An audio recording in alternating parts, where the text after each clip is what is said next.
classroom right next door. And I am Mrs. Greer, and my voice is not what it could or should be tonight, so that's the way it goes sometimes, not feeling the best, but I'm happy to be here, and I'm so glad that you're here. I'm very excited about our academic parent-teacher team. We are a team, and we're excited to be a team. Yeah. So this model is going to look a little different than last year, but we're really excited to try something new. So we're going to try something new together as a great opportunity. So here we go. I'm looking for something else, but I called her. Perfect. All right, just to start us off, this is a reminder that Honeydew is a Title I school, which means that we do get extra federal funds to provide support for all of our students in our school. And Honeydew puts that money towards more staff that can help support your children.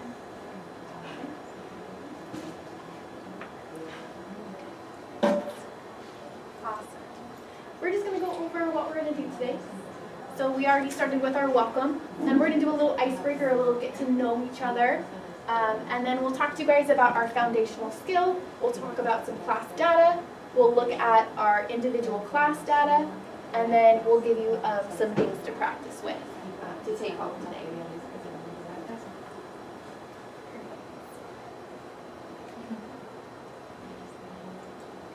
So to start off today, we're going to pass around some name stickers.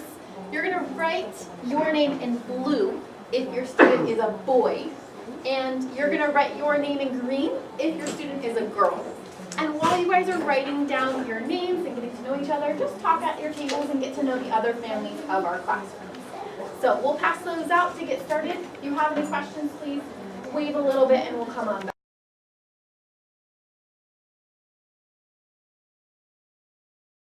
So the objectives of today. So we are going to look at your students' progress with reading minutes at home. You're going to write a 60-day goal for your students' growth. And then we're going to apply the APTT model, which just means academic parent-teacher teams. So the fact that we're going to work together to help your student grow and learn. Okay? And it was indicated on family surveys that our families wanted to know more about how to support their students at home, which is why we have started a new model this year.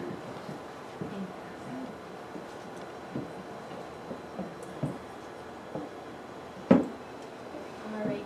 So just the overview of what it means to be in an academic parent-teacher team is that we meet together as a team tonight, and then we'll hold conferences in November, and then we'll meet again as a team to check up in on those goals that we started with.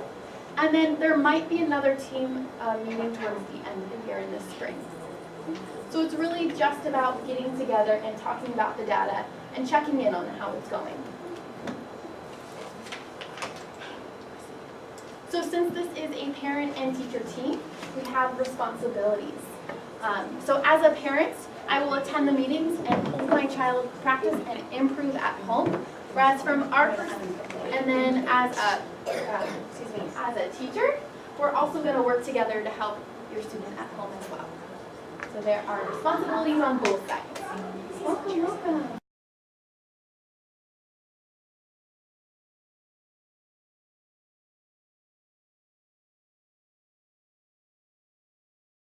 Foundational skills for the 3rd grade level, right?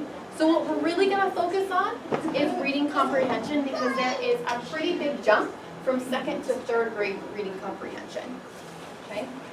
And it's fundamental for reading success to understand what you are reading, okay? It's very important that readers have that reading comprehension because as they go into 4th and 5th grade, the comprehension is going to get harder. So it's important that we make sure that they are understanding their books now. And then we, for the grade level standard, it is ask and answer questions to demonstrate understanding of a text, referring to the text as for the answer. So that's really what we are aiming for 3rd graders. One of the things with reading comprehension that makes it so important for 3rd graders is that they need to do more than just put their eyes on the print. It's so much more than just reading the book. And in 3rd grade, they've bumped up to chapter books, to more complicated stories with more characters, with richer setting, so they have more things to hold on to, more things to understand as they move into more complex chapter books. So this reading success is based completely on understanding what you read, making sense of it, knowing who's doing what and why those characters do those things, really understanding those pieces and putting that together. So what we did as a third grade team, so the teachers also outside, is we collected data to see how long students were reading at home. And we put all of that information together into one graph. And right now we really want to draw your attention to this line right here, which means that the average grade, the average third grader is reading about 15 minutes for the week.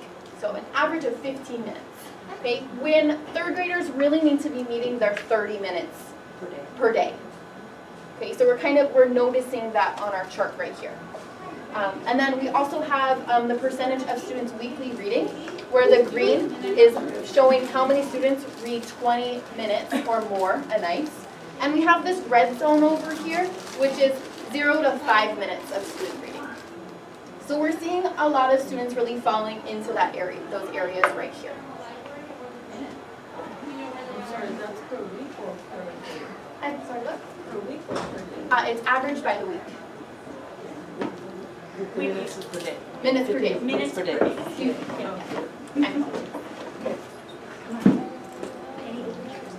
All right. So if you guys look inside your folder, you'll see these charts for classes inside. And every student was given a random number, and it's listed on the inside of your folder, and that number correlates to their reading minutes. So why don't you take a look and pull that out and kind of take a peek at your student's number to see where they fall. Remember, the numbers are just random. And take a look at your data.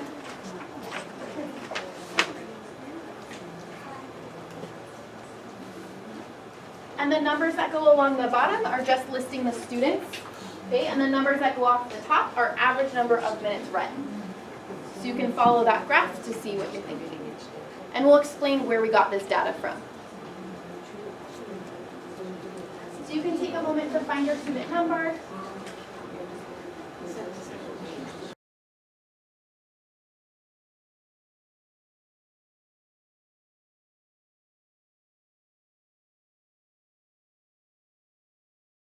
Over how we collected our data for you guys.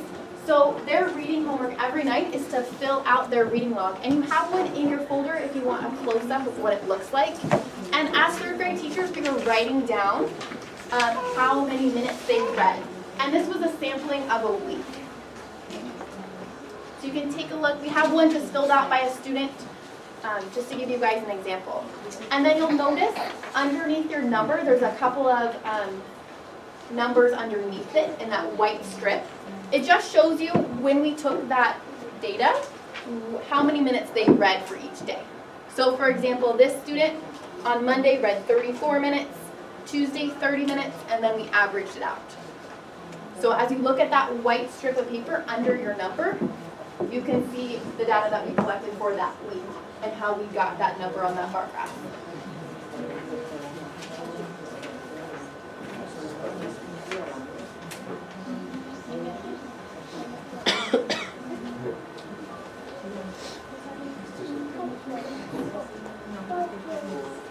Yeah. Any questions about I know she will how we have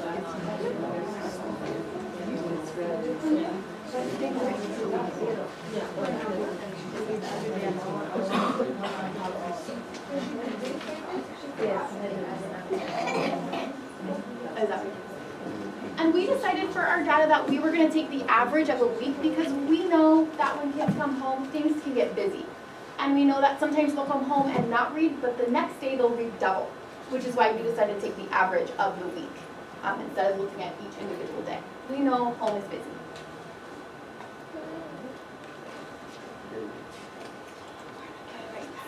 So we have a little video clip of a conversation between Mr. Urchuk, who works with technology in our school, and his daughter, and how they have a conversation just to check in on if she understands her book. And we love this because sometimes you haven't read the book that your child is reading. And so he says that, and they can still have a really great, rich conversation. We're only going to watch about 5 minutes or so to get an idea of what these conversations would look like at home to increase their comprehension skills.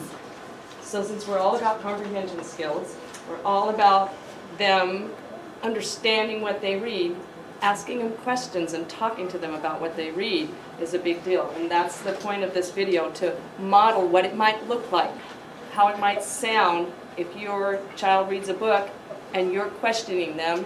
And even if you haven't read the book, you can still ask them some good questions. That readers need to talk about their book. If they read a book and they can't talk to you about that book, then they're not really reading with their brain turned on. They're just kind of reading the words and getting the words in there, but they're not pulling the meaning in. So we want to really work on that. That's why we chose this video. Perfect. I'm just going to hit the light and feel it clear. Okay, Anastasia, so What do I think the book is about? well, first I'm going to have to change chairs because that one's breaking. You can't sit in there. Yeah, that's What book are we reading today? The Princess and the Mysterious Oh, this is what, the third book? Fourth book? Fifth. This is the fifth book. So I don't even know about the Princess in Black. I know you do like to read them. Who is the Princess in Black? She is kind of like a superhero or something. A superhero. She's kind of like she attacks monsters. She saves the day because in Princess in Black had a vacation. There was like this sea urchin or something, and she defeated it. Oh, so does she have, she kind of looks like, I'm looking at the picture, she kind of looks like a superhero, like you said. Does she have a secret identity? Like, does she pretend to be somebody, or is she another person? Like, she is Princess Mulanga, but she just tries to not let people know it's her, because I don't know why she doesn't really know. She doesn't want other people to know. You don't know why? No. She's never told like why she hides herself. Have you ever watched any of those superhero shows or the movies that I sometimes watch?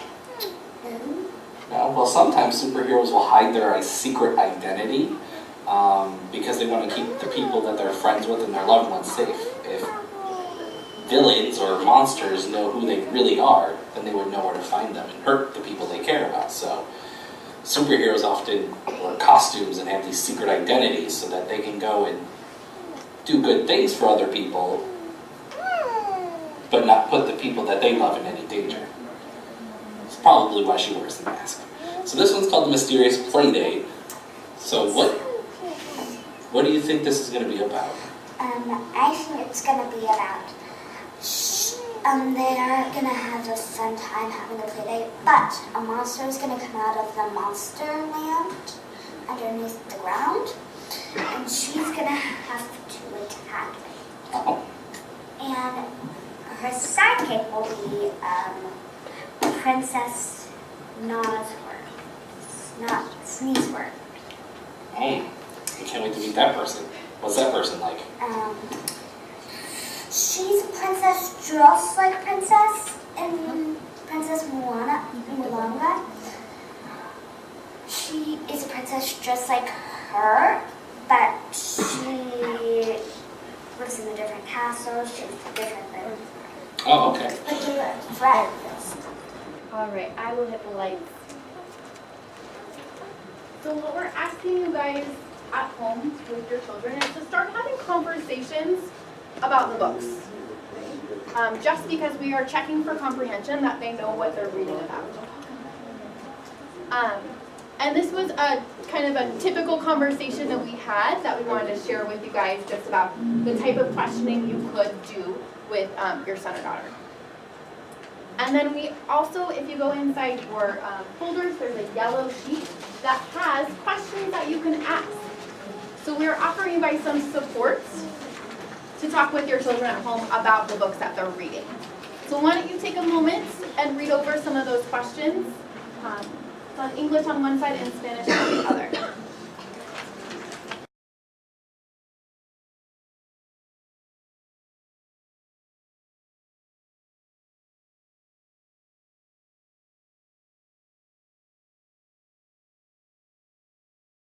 In their books, rather than just kind of skimming through.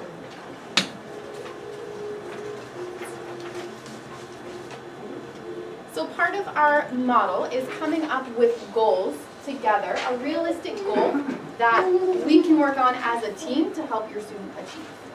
So this is your goal sheet. You have it in your folder. It is blue. And you'll notice that there are two parts. There's an English part and a Spanish part. You're welcome to fill out whichever one works for you. Please make sure to write your name and your child's name at the top to make sure that we have those. So you'll put the subject and the date for today, and you'll write down that today my child can read for an average of blank minutes. So it's on your table, and you can fill in those minutes right there. So if your child read for an average of 10 minutes, you'll fill it in as 10 minutes. As you fill that out, you can start working on that goal. So to reach this goal, I will, so something that you're going to be doing at home. So our example is check my child's reading log and talk to them about what they've read. So that's the goal that we have come up with. You're welcome to create your own, as long as it's around supporting their comprehension as a whole. And we're going to make a copy of it so that you guys have one at home and we also have one at school, and we can check in together. You have questions? I'm kind of walking around the room. I'm hearing some families say, but my child reads every night. We're taking this data from the reading log that we see. So when we check in the morning, we ask, did you read last night? And sometimes they'll say yes. And we would say, where's the proof? And they would say, oh, I didn't write it down. And so we really need them to start writing down and logging in to create that habit of coming home and enjoying a really good book and writing it down. So if you have any questions on how the reading log works, feel free to ask one of us.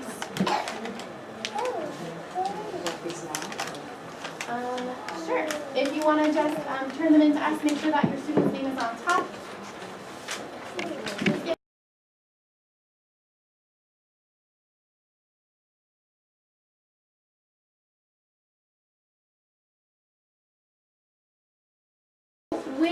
Our next meeting is going to be on our conferences, and we're going to check in on this reading goal, which is why we're also going to take a copy, and you'll take a copy home.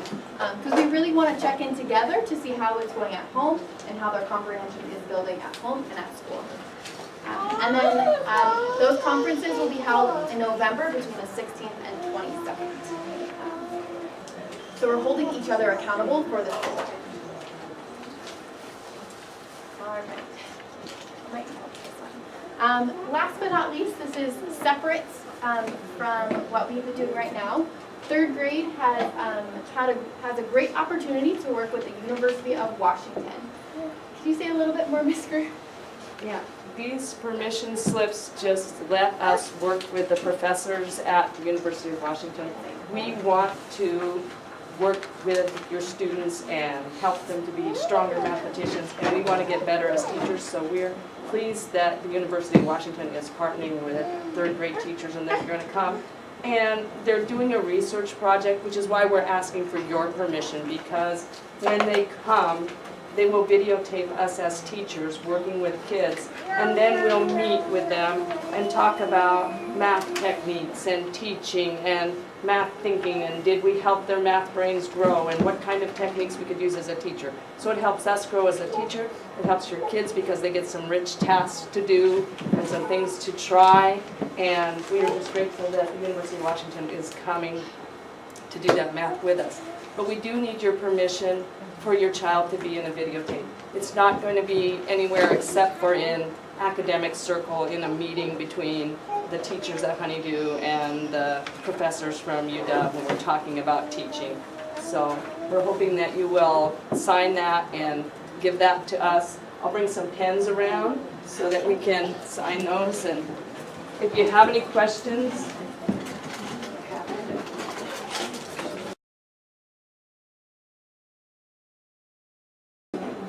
So with the time remaining, I just want to open the floor to any questions that you may have toward both of us about the reading log, about the data that we're collecting, about the goals.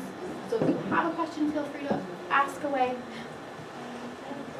If we're running for a long time, can we fill out the reading log, or do you really want the students to fill them out themselves? What do you think? We would prefer the student to fill them out. But right now, they need some coaching for what time they started, what time they finished, any elapsed time. We haven't done, so they're having trouble saying how many minutes. So they're going to need your help with time start, time finished, and how many minutes that was. Yeah. And we want them to be able to write their own title and then maybe get some support about how long they read for.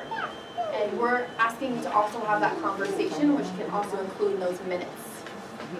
We have lessons where we look at the reading log and the kids meet together and we talk about how many pages a night do you read typically?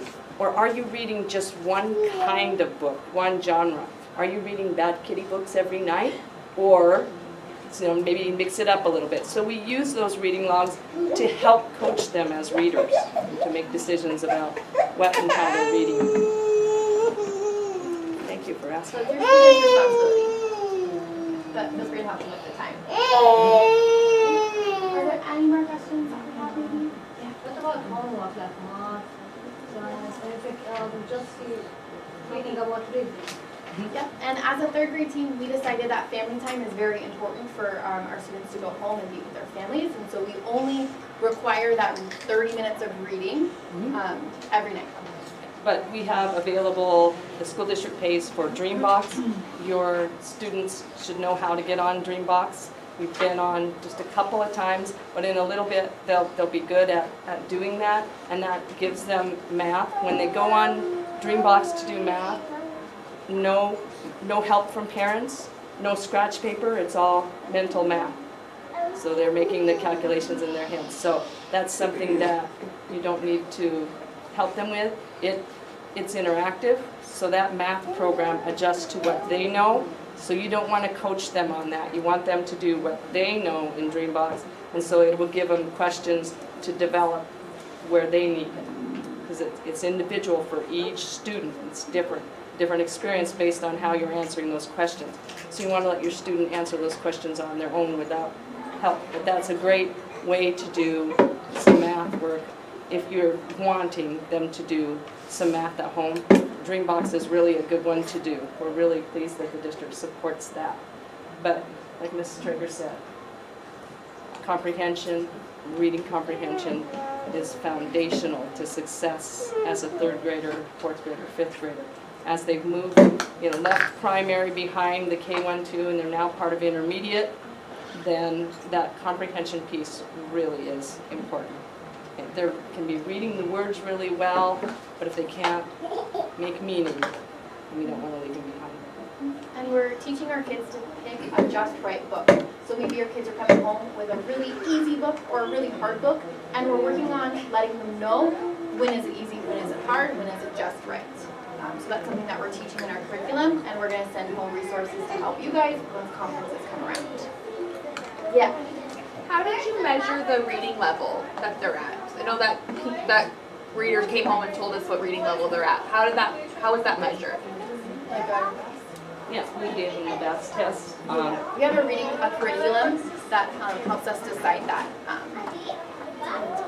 Yeah. So we have a BAS testing program, and it's one-on-one. Your student comes to us one-on-one, and they read to us, and we listen to them read, and we look for what kind of mistakes are they making. Are they having visual miscues? Are they having meaning miscues? Or are they kind of looking at the first letter of the word and then just guessing what the word might be? So we take notes about your readers and how they're reading and what we see. And then we ask them things like, what were the important things that happened in the story? And the idea is that they can tell you what the important things were that happened in the story. As a team, the third grade team noticed that particularly the ending of the story is getting left off for important things. The students are kind of remembering some beginning things and some important things from the middle, and then they're leaving off important stuff from the end. So they're not really strong at telling all of the important things that happen in a story.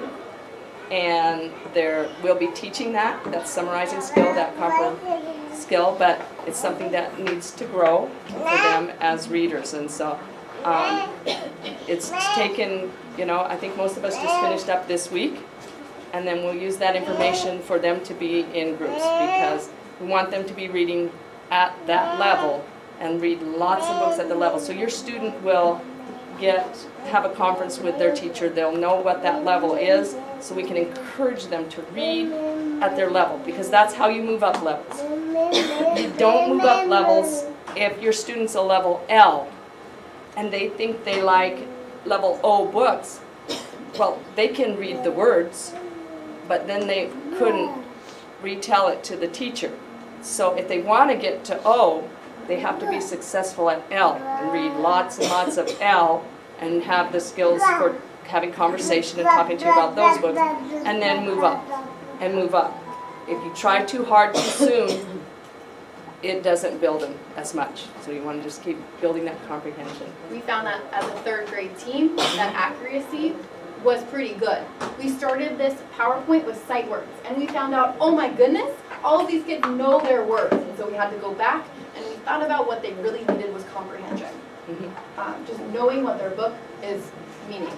And that's why we have decided to do our goals around comprehension. Follow up to that, how do we as parents find books for our children on their reading levels? Because I don't know if it's like A through C, but that's a lot of different levels, and that's not how a bookstore or the library breaks it up. So how can we find our kids the right books? Great question. So we will be sending home a resource that shows you what their level book would look like and what types of things would be common in their book. And we're working with students to decide, is this book just right? Is it too hard? And kind of gauging with that. We also want them to be motivated to read and enjoy books. So sometimes we'll let them pick their favorite book just to see what that's looking like. We definitely want them to love books rather than be pushed away by it if it's too hard. Yeah. And if they open up that book and they read it to you, and they're missing lots of words, mispronouncing like 5 words on a page, then it's not yet for them. If they're not pronouncing correctly and they miss like 5 words on a page, then you want to give them a book with a little bit. Good evening. Thank you so much for joining us for our secondary parent-teacher team meeting. At this time, we are transitioning our students into their locations by green, blue, or red wristbands. You will see signs of where to locate your student. We will be checking to make sure parents and students match. Please join us at the resource fair in the cafeteria before you leave. Thank you. And with that, you guys, thank you so much for taking time out of your evening to come and join with us. If you have any questions,